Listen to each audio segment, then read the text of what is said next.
I wanted to share testimony real quick of something that happened last night.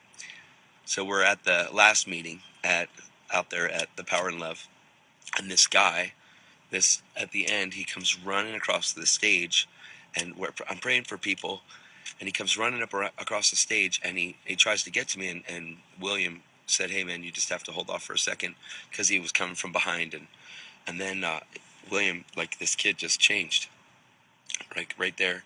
We hear the kid was hearing voices and is under lots of condemnation and all kinds of lies. And so our security guy came up, and then the kid took a swing at him, and so he had to take this guy out outside. And so it was kicking and screaming and all that stuff. And our war's never against people; it's never against flesh and blood. And so we're just, I don't know that it even happened.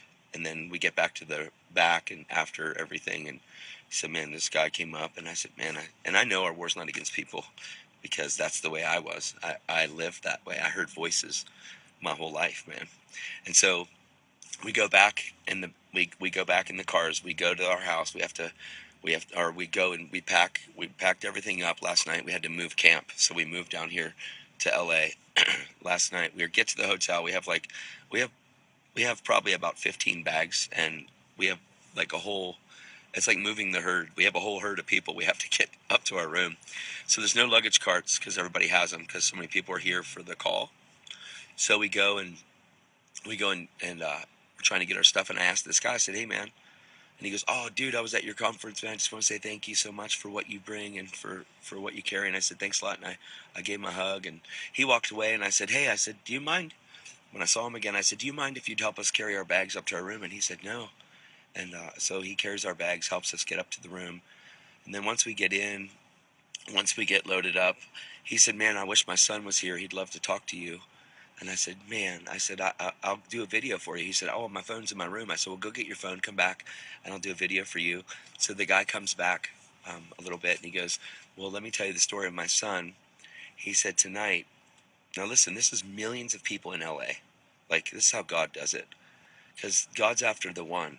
He said, he said, "My son just wanted to get close to you, so he ran up on the stage, and then he took a swing at one of the security guys." So here, his son was the one that came up on stage and heard voices, and there's like all kinds of people. This is the line for the call. This is it. This is it. This is it. People everywhere. Yay. So.